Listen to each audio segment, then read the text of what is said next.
আসসালামু আলাইকুম। আমার চ্যানেলে আপনাদের সকলকে স্বাগত।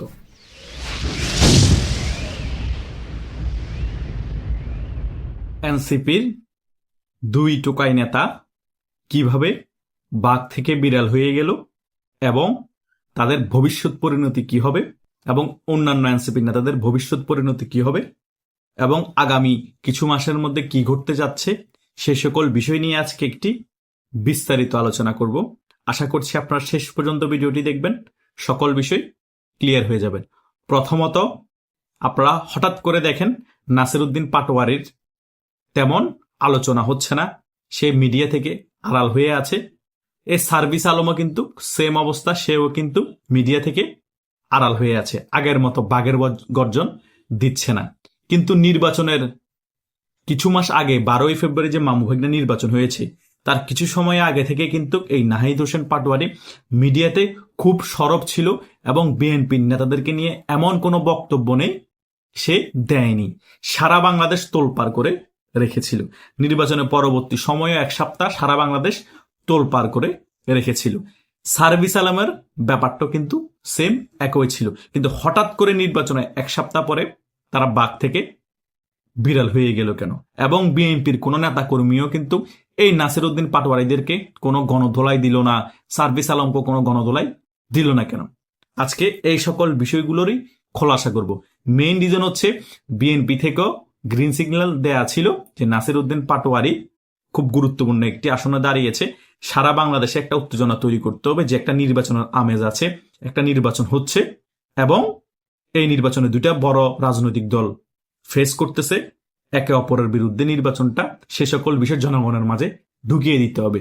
সে কারণে নাসিরউদ্দিন পাটোয়ারির আসনটা যখন বেশি গুরুত্বপূর্ণ ছিল সে কারণে তাকেই দায়িত্ব দেওয়া হয়েছে যে তুমি বিএনপির যে প্রার্থী আছে মির্জা আব্বাস নিয়ে সমালোচনা যা ইচ্ছা তা করো, বিএনপিকে নিয়ে যা ইচ্ছা তা বলো, বিএনপির কর্মীরা তোমাকে কিছু করবে না, জাস্ট তাদের সাথে বাকবিতণ্ডা হবে এবং নির্বাচনের পরবর্তী এক সপ্তাহ পর্যন্ত তুমি এটা ক্যারি করবা। যেভাবে প্ল্যানটা জামাত থেকে এবং বিএনপি থেকে শিখিয়ে দেওয়া হয়েছে সেভাবেই কিন্তু নাসিরউদ্দিন পাটোয়ারি একেবারে স্ক্রিপ্ট অনুযায়ী 100% সে পারফরমেন্স দিয়েছে এবং সে তখন বাঘ ছিল এবং নির্বাচনের এক সপ্তাহ পরবর্তী সময় সে তখন আবার বিড়াল হয়ে যায় এবং তার উপর থেকে বিএনপির পক্ষ থেকে কোনো এফেক্ট আসে নাই, বিএনপির কোনো নেতা কর্মীরও তাকে সে কারণে কোনো আক্রমণ করে নাই, কারণ বিএনপির নেতাদের নির্দেশে সে বিএনপির নেতাদের নামে এ সকল বক্তব্য দিয়েছে, তারেক জিয়ার নামে এ সকল বক্তব্য দিয়েছে, বিএনপিকে নিয়ে এ সকল কথা বলেছে। এখন অনেকে বলতে পারেন নেতাদেরকে কোনো লজ্জা নাই, বিএনপির কি কোনো লজ্জা নাই? একটা জিনিস মাথায় রাখবেন, আপনার রাজনীতি করতে যদি নামেন তাহলে আপনার মধ্যে কোনো লজ্জা থাকতে পারবে না। রাজনীতিবিদরা আরো কত খারাপ খারাপ কিছু শুনতে হয়, এক কান দিয়ে ঢুকিয়ে আরেক কান দিয়ে বাইর করে ফেলতে হয়। এটাই নাহিদ হোসেন পাটোয়ারি নাটকের মাধ্যমে সারা বাংলাদেশের কাছে সেই সকল বক্তব্য প্রচার করেছে এবং নির্বাচনের আমেজটা উত্তেজনাকর রেখেছে। সেম এই সার্ভিস আলমও সেম কাজটা করেছে। এখন কিন্তু তাদেরকে কোনো মিডিয়াতে দেখা যায় না, কোনো বক্তব্যে তারা এমন কোনো কথা বলে না যে সারা বাংলাদেশ তোলপাড় হবে। তারা এখন হিডেনে চলে গিয়েছে বিড়াল হয়ে। তারা এখন এনসিপি জামাতের সাথে মিলেমিশে বিভিন্ন ধরনের কর্মকাণ্ড চালাচ্ছে। কিন্তু একটা জিনিস মাথায় রাখবেন, যতই তারা বোঝানোর চেষ্টা করুক বিএনপির বিরুদ্ধে যে রাজনৈতিক দলটা এখন আছে, বিরোধী শক্তি বা বিরোধী দল, তারা বিশাল বড় রাজনৈতিক দল, তারা বিএনপিকে তোয়াক্কা করে না, 2 টাকার দাম দেয় না। এটা হচ্ছে সম্পূর্ণ ভুল ধারণা। তারা দিনের বেলা এই সকল বক্তব্য দেয়, এই সকল কথা বলে বাক সাজে, রাতের বেলা গিয়ে তারেক জিয়ার সাথে দেখা করে আসে।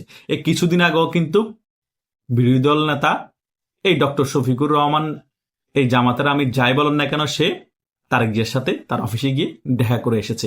তারেক জিয়ার সাথে তার অফিসে গিয়ে দেখা করে এসে তার পরের দিন আবার সংসদে গিয়ে বলতেছে যদি জুলাই সনদ এবং গণভোট বাস্তবায়ন না করা হয় আমরা কালকে থেকে রাজপথে থাকব। কথা বুঝতে পেরেছেন? আবার বিএনপিও ডাইরেক্ট বলতেছে গণভোট এবং জুলাই সনদ বাস্তবায়ন করা হবে না। তার মানে কি বুঝলেন? এগুলো আগে থেকে স্ক্রিপ্টটা রেডি থাকে, সংসদে কি বলবে এবং বিএনপি কি রিয়েক্ট দেখাবে। না হলে তো জনগণকে বুঝতে পারবে না দেশে একটা সরকার আছে, একটা বিরোধী দল আছে। এভাবেই করে তারা নাটকগুলা চালাচ্ছে। আবার বিএনপি থেকেই গ্রিন সিগন্যাল দেওয়া হয়েছে আপনারা এনসিপি কে আলাদা রাজনৈতিক দল এখন বানিয়ে রেখেছেন, আরো অনেকগুলো সংগঠন বানিয়ে রেখেছেন। এতগুলো প্রক্সি রাখার দরকার নাই।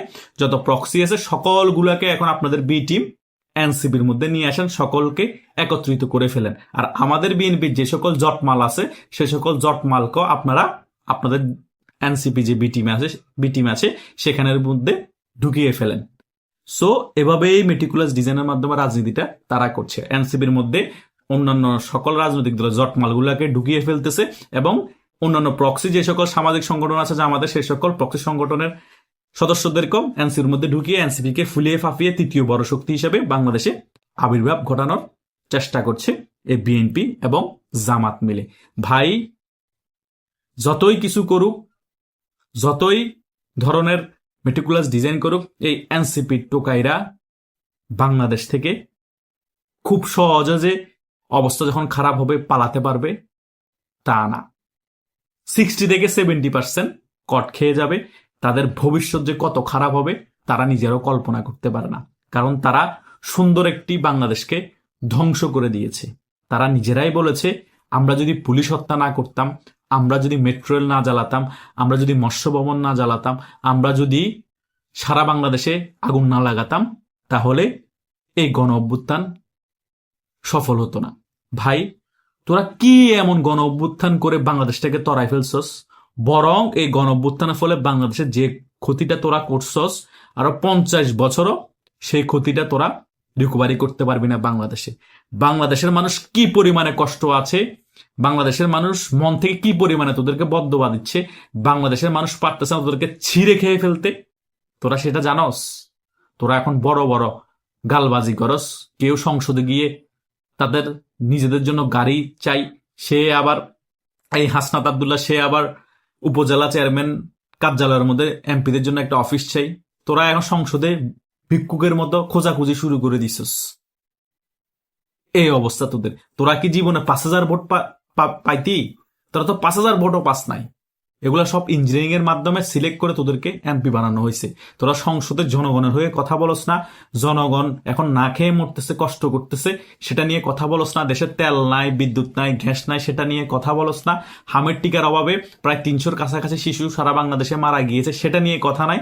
তোদের গাড়ি লাগবে, তোদের বাড়ি লাগবে, তোদের এই লাগবে, তোদের সেই লাগবে।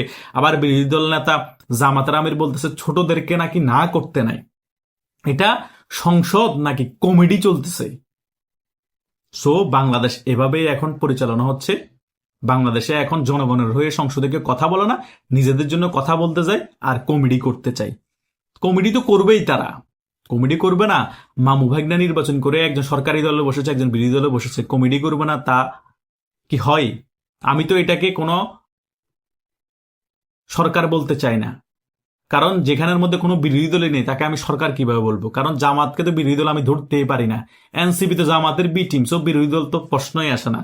সো তারা মিলেমিশে একটাই সরকার, মানে এক না একতন্ত্র। আমি এটা প্রায় ভিডিওতেই বলি। সো এদেরকে সরকার বলে কোনো লাভ নাই। যতই মির্জা ফখরুল ইসলাম আলমগীর বলুক জামাতকে নির্মূল করতে হবে, আবার বিএনপি জামাত যতই বলুক বিএনপির বিরুদ্ধে আন্দোলনে নেমে বিএনপির পতন ঘটাতে হবে, এগুলা জাস্ট একটা আইওয়াশ, জাস্ট একটা নাটক। জামাতকে নির্মূল করবে না, অলরেডি আওয়ামী লীগকে নির্মূল করার জন্য জামাত বিএনপি মিলে এখন উঠে পড়ে লেগেছে। এখন জাস্ট জনগণকে বোঝানোর চেষ্টা করতেছে যে বিরোধী দল, বিশাল বড় বিরোধী দল হয়ে গিয়েছে জামাত। বিএনপি এখন জামাতকে নির্মূল করতে চাইতেছে। বিএনপির মহাসচিব মির্জা ফখরুল ইসলাম এই কথা বলতেছে। এটাই হচ্ছে বাস্তবতা। অনেকে টকশোতে বোঝানোর চেষ্টা করছে যে এটা হয়তোবা মির্জা ফখরুল ইসলাম আলমগীর বয়স হয়ে গিয়েছে, সেই কারণে নির্মূল শব্দটা উচ্চারণ করেছে। কোনো রাজনৈতিক মতাদর্শ কে তো নির্মূল করা যায় না। এটা মির্জা ফখরুল ইসলাম আলমগীরও জানে, আমরাও জানি। এটা মির্জা ফখরুল ইসলাম আলমগীর জাস্ট একটা টোটকা ছেড়ে দিয়েছে জনগণ যাতে এটা নিয়ে আলোচনা করে, যাতে জনগণ মনে করে দেশের মধ্যে বিশাল বড় শক্তি হিসেবে আবির্ভূত হচ্ছে জামাত ইসলাম বিরোধী দল হিসেবে। সে কারণে বিএনপি উঠে পড়ে লেগেছে, নির্মূল করার চেষ্টা করবে। এটা এমনিই বলা, কোনো নির্মূলও করবে না, কিছুই করবে না। দেখেন গে এই বক্তব্য দেওয়ার পরে তার 2-3 ঘন্টা পরে জামাতের শীর্ষ পর্যায়ের অনেক নেতা যায় মির্জা ফখরুল ইসলামের সাথে বৈঠক করতেছে, চা খাচ্ছে, মিডিয়াও জানে না। কথা বুঝেন নাই? কখন কি টোটকা ছাড়বে বিএনপি এবং জামাত এগুলো আগে থেকে ডিসাইড করা থাকে। কখন কোন এনসিপি নেতা হঠাৎ করে বিড়াল থেকে বাঘ হয়ে যাবে সেগুলো আগে থেকে স্ক্রিপ্ট করা থাকে। কোন এনসিপি নেতা কিভাবে বক্তব্য দিবে, কোন এনসিপি নেতা কাকে নিয়ে ছুটবে, কোন এনসিপি নেতা কাকে টার্গেট করবে, এগুলো আগে থেকে ঠিক করা থাকে। দেখবেন স্থানীয় নির্বাচন আসতেছে না, হঠাৎ করে এনসিপি সকল টোকাই আপনার বিড়াল হয়ে বসে আছে না, এদের অনেককে সিলেক্ট করা হবে, কারা কারা বাঘ হবে, কি কি বলবে, কোন নেতার পিছনে লাগবে, সকল কিছু ঠিক করা থাকবে। আবার দেখবেন স্থানীয় নির্বাচনের আগে সারা বাংলাদেশ আবার উত্তপ্ত করে ফেলবে, সারা বাংলাদেশের মধ্যে তারা আবার বিভিন্ন ধরনের বক্তব্য দিয়ে তোলপাড় সৃষ্টি করবে, যাতে নির্বাচনের আমেজটা থাকে, সরকারি দল বিরোধী দল এই ভাবটা জনগণ বুঝতে পারে। তাছাড়া আর কিছুই না। বুঝতে পেরেছেন? সো আমি এই আলোচনায় যে সকল বিষয়গুলো আপনাদের কাছে তুলে ধরেছি, আপনারা আর কোনো কনফিউশন থাকার কিছু না যে বাংলাদেশে কি চলতেছে এবং আগামীতে যে স্থানীয় নির্বাচন আসতেছে তখন কি ঘটবে। আশা করছি সকল বিষয় আপনারা বুঝতে পেরেছেন। ধন্যবাদ সকলকে।